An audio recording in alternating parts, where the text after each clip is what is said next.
Bonjour à tout le monde. Aujourd'hui, nous poursuivons encore notre méditation dans le chapitre premier du livre de l'Apocalypse. Nous sommes arrivés au verset 4 que nous lisons. Jean aux sept églises qui sont en Asie. Que la grâce et la paix vous soient données de la part de celui qui est, qui était et qui vient, et de la part des sept esprits qui sont devant son trône, et de la part de Jésus-Christ, le témoin fidèle, le premier-né des morts, et le prince des rois de la terre. Ici encore, cette salutation particulière de l'apôtre Jean aux sept églises, ces églises auxquelles cette révélation de Jésus-Christ était destinée. Il est vrai que cette révélation était destinée à l'Église en général, mais de manière particulière à ces sept églises qui étaient en train de subir une période justement de persécution sous l'empereur romain Domitian. Et donc, le Seigneur, comme pour rassurer son Église, comme pour les encourager justement à persévérer dans ses voies, nonobstant les difficultés, les persécutions auxquelles elles faisaient face, justement, le Seigneur leur donne ce message d'espoir, ce message justement de consolation qui parle, qui concerne son prochain retour. Et il voudrait justement que ses disciples puissent être rassurés que leur libération viendra bientôt, que leur Seigneur est au contrôle de tous les événements qui se passent et qu'il a déjà établi un jour pour mettre fin justement à leur souffrance, pour mettre fin à leur tribulation par la manifestation du Seigneur Jésus-Christ. Et dans le verset 4, la salutation de l'apôtre Jean à ces églises est particulière parce qu'il les salue au nom du Père, du Fils et du Saint-Esprit, comme un peu pour les rassurer que le Seigneur est au contrôle de toutes choses. Il dit que la grâce et la paix vous soient données. Que la grâce et la paix en Dieu, le fait qu'ils doivent être justement rassurés du fait que le Seigneur a tout sous son contrôle. Rien ne lui échappe, aucune situation, aucune circonstance difficile dans laquelle son Église se trouve, dans laquelle ses enfants se trouvent, ne lui échappe. Et l'apôtre Jean, justement, bénit encore l'Église en disant que la grâce et la paix vous soient données de la part de celui qui est, qui était et qui vient, dans l'identité du Père, celui qui est éternel, celui qui dispose toutes choses, celui qui a disposé toutes choses afin que sa volonté puisse être accomplie, afin que son plan bénévole envers ses enfants puisse être accompli, afin que son autorité puisse être manifeste sur la terre. Et ensuite, il ajoute de la part des sept esprits qui sont devant son trône. Et le chiffre 7 est un chiffre qui reviendra le plus souvent dans cette révélation. Et ce chiffre 7 n'est rien d'autre qu'un chiffre de la plénitude, de la perfection. Et lorsqu'il parle ici des sept esprits, il est en train en quelque sorte de parler de l'esprit parfait de Dieu, l'esprit complet de Dieu, l'esprit qui agit en toutes choses, qui n'a justement, qui n'est limité en rien, l'esprit qui pénètre toutes choses, l'esprit qui accomplit toutes choses.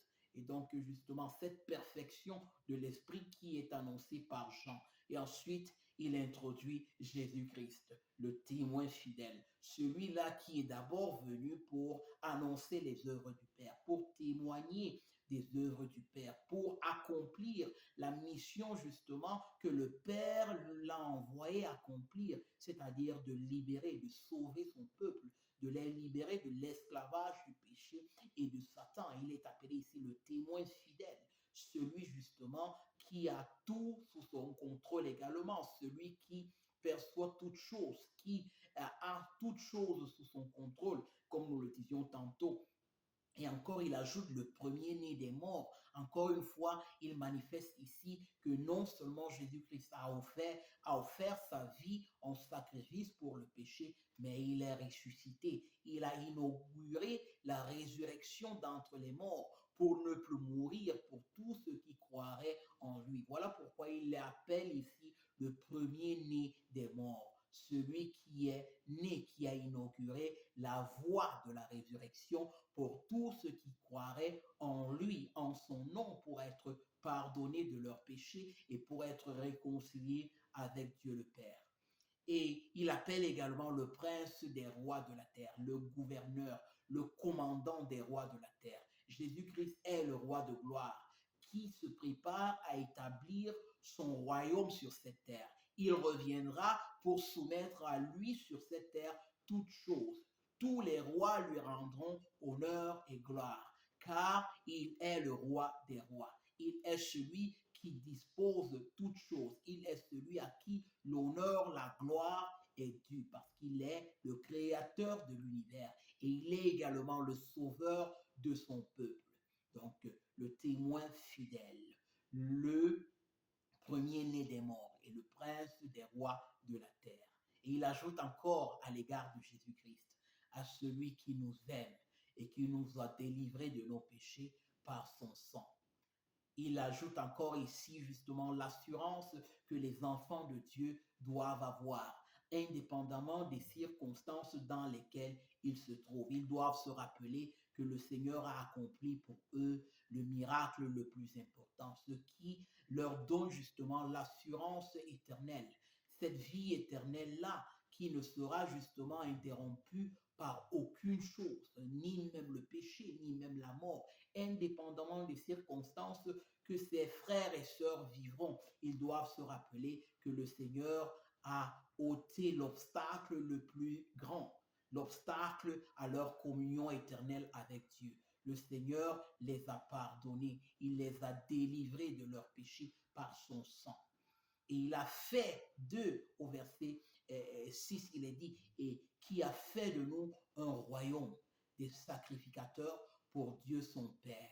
À lui soit la gloire et la puissance au siècle des siècles. Amen.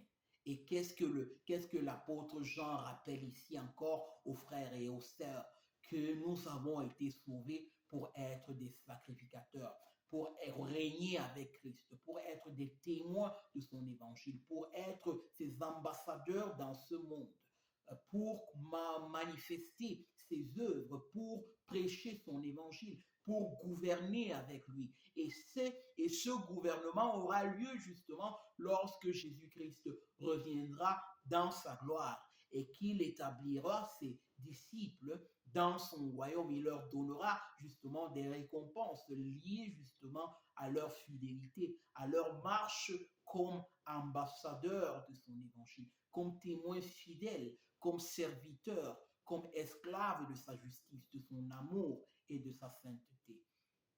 Et qui a fait de nous un royaume des sacrificateurs pour Dieu son Père. Nous sommes sauvés pour la gloire du Père, pour manifester la gloire du Père, pour être des témoins justement de la gloire de sa grâce, de la gloire de son amour, la gloire de sa justice, la gloire de sa sainteté, la grandeur de sa personne. Et tout cela justement afin que Dieu soit glorifié, afin que Dieu soit reconnu le Tout-Puissant. Voilà pourquoi il est dit, à lui soit la gloire et la puissance au siècle des siècles.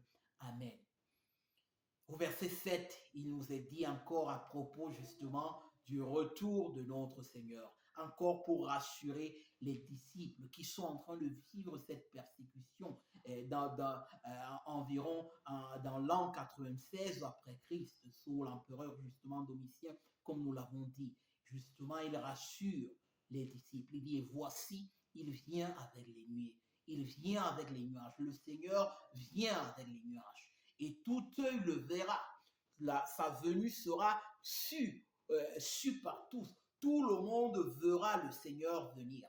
Et ce ne sera pas quelque chose de caché. Ce sera un événement mondial, un événement que personne ne pourra échapper. Et bien sûr, il est important d'arriver à cet événement prêt, car ce sera un événement qui sera une joie pour ceux qui auront cru en son évangile, pour ceux qui se seront repentis de leurs péchés et auront espéré en son salut, car ils seront accueillis par le roi de gloire. Mais pour ceux qui sont encore en train de vivre dans leurs péchés, ce ne sera pas un événement plaisant. Ce sera le moment du jugement du Seigneur. Le Seigneur exécutera son jugement sur tous ceux qui n'ont pas cru en sa parole, sur tous ceux qui ont rejeté son évangile. Et donc, c'est encore là le message que l'apôtre Jean est en train d'adresser aux frères et aux sœurs.